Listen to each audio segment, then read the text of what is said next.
Hey Scorpio, and welcome to your March 2023 reading.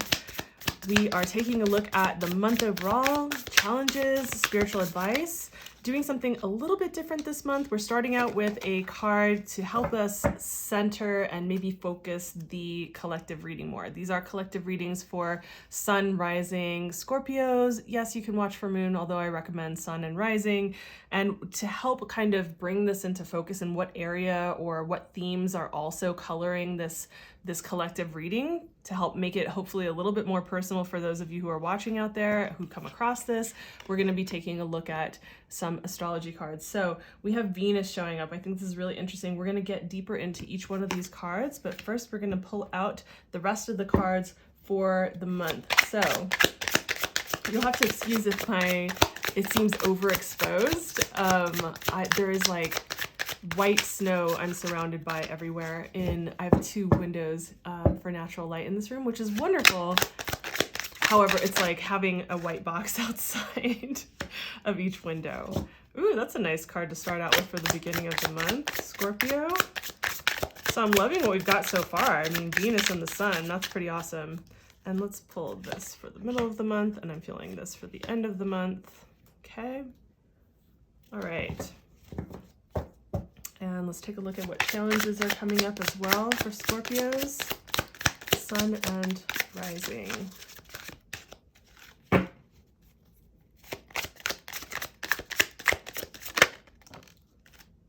Interesting. All right. And what spiritual advice is coming through for my Scorpios, Sun or Rising? We may pull another card. We'll see. So let's get these, make sure that they're in frame for you. Okay. All right, Scorpio. So we're looking at the beginning of the month, starting with the Sun. We move into the Page of Swords and then the King of Pentacles. A lot of court cards showing up because your challenge has the Knight of Wands, and then we have the Four of Swords as your spiritual advice.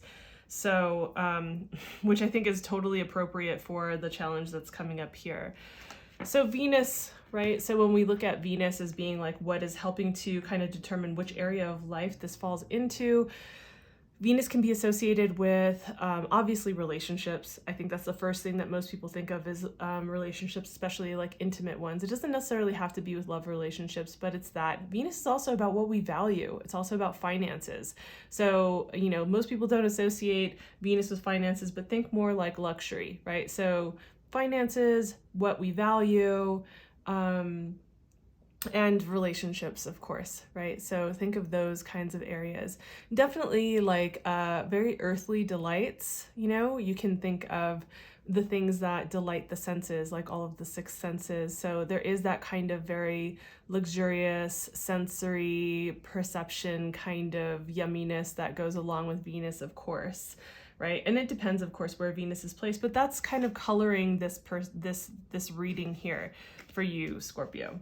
So going from that, we go into the Sun. I love that you're starting out the month with more positive perspective, right? There's like some level of abundance that feels like it's coming through, or some kind of freedom or liberation from something that feels like maybe you just recently left a relationship, for instance, and you feel liberated from that experience. Maybe it felt really heavy, and so you're feeling into the possibility and the, not the lack of restrictions and limits, right? And so feeling into that can feel really lovely and opening.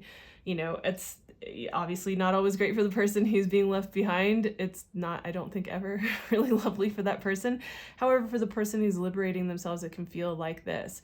Now, if this has nothing to do with relationships necessarily, and it has to do with maybe like finances, or it has to do with, like tapping into your core, your center, your will, your like centeredness of your soul, right? And you might be feeling into more of like what it is that you value, and you're wanting to experience in this world, like how you want to be free in this world, how you want to, like, we think of like the typical card with the sun and there's the baby bear, you know, bareback naked on like a, or I'm sorry, naked on a bareback horse, and just kind of like riding in the sun, and it looks like a spring or summer day, and it's just like carefree, bright, open, full of possibility. Like it seems like no responsibility, just pure joy and enjoyment of life in that experience. So either like you're experiencing this, or this is like a draw for you that you're experiencing in the beginning of the month of March.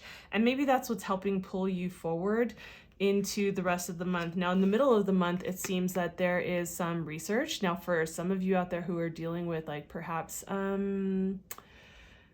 any kind of intimate relationship dating situations, if it does have to do with some of the Venus themes around that, I'm going to say that you're probably doing some intense like stalker like kind of research. Like you're checking out their Instagram and their TikTok and their whatever, and kind of like trying to Google them and see what they're all about.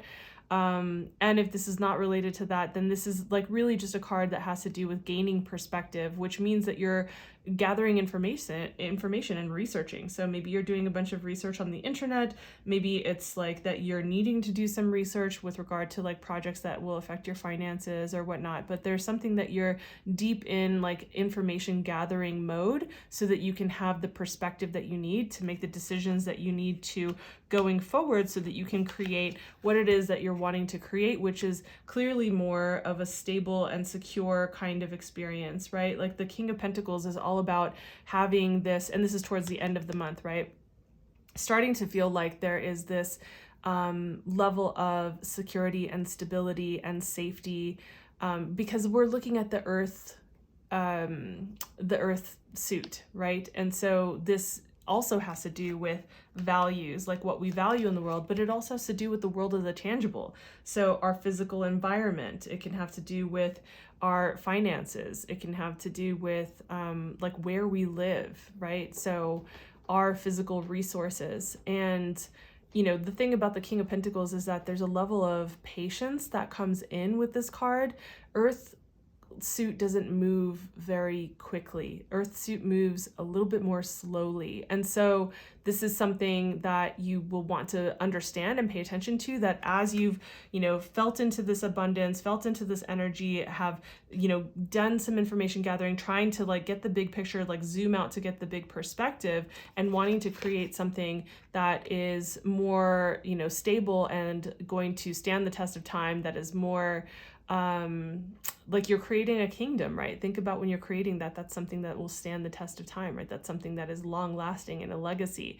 And that is going to take some patience to create that, some grounding, some pragmatic thinking, and in your moves going forward. So, you know, towards the end of March, I mean, I know I've talked about recently how I'm going to move into like doing some more astrological videos, and that is on the horizon. I'm thinking probably by like late spring, summer kind of time. But for now, without getting into a lot of the astrology, what I'm going to say is that this definitely tracks with how things are moving forward, especially after March 25th or 24th, 25th, like around that time. The energy you might feel like kind of lightens up a little bit to like move forward with creating and materializing the things that you want to create. The caution here, the challenge that's coming up with your cards is the Knight of Wands. The Knight of Wands has like in a challenge position, right? Like there are some positive qualities. The Knight of Wands can get a bad rap, and I will admit to being someone who, you know, will talk about this being a card that can show up really shadowy ways, you know, in readings. However, like in this particular reading with where it's at, I'm getting the sense that this is really just about not rushing in so quickly. You need to think before you act. You know, the Knight of Wands can tend to like act first, think later. And, you know, the saying, you know, just do it and ask for forgiveness after. This is not the time to do that. There are times in life where that may be the case, but this is not the case. This is not the time to do that right now. There is a caution, like a flag, a red flag warning for you to slow your process down a little bit. Don't rush in, especially the first couple of weeks of March anyway, with the astrology that we have. you know, like it's not the actual time. There's some nice astrology, but it's not the actual time to like rush in and make solid decisions. You're going to end up on the back end kind of thinking, crap, that doesn't really look exactly the way that I wanted, or it's not, it's like I thought it was one way, but it's not that way. So this is a time where you want to make sure that you slow that process down, you do your research, make more pragmatic decisions, right? So you want to kind of like slow this down a little bit more. So that's what we have as your challenge. And then we come into your spiritual device, which I think is really tied in very nicely to the challenge, which is the Four of Swords, right? And the Four of Swords is telling you, hey, go within. This is a time to rest. I actually think that this particular card shows it very nicely. Even though it's not the normal like picture that you see with this, like the on the Rider-Waite, I think this is a really great representation of the Four of Swords. This is a time to rest, take care of your health, take care of your mental health, your emotional health, your energetic health. Slow your process down a little bit. Really make sure that you ask yourself the questions you need to ask, and that you get some perspective, which you are trying to get anyways, that you slow it down and get some perspective instead of acting really quickly, right? I mean, look, if you have really strong Scorpio placements, you might tend to like whip that stinger out really quick, right? Just like, right? And so this is not the time for that. You want to kind of wait, pause, slow it down, and check in with yourself. Make sure that you have plenty of time to make your decisions. So that's what I'm seeing here for the month of March. I would say if you want the bigger picture, if you want to get a sense of like how the story has been unfolding for you, you can check out the last new moon reading that I did towards the end of February. And then you can also just be on the lookout for the March 7th full moon readings that I'll be putting out as well. So there's that. You can check that out. Obviously, if you want to get like a more specific reading, I would say book a personal reading. You know, I have 30, 60, and 90-minute readings, and that's all down below in the description box. So either way, I will see you in the next video. Thanks. Bye.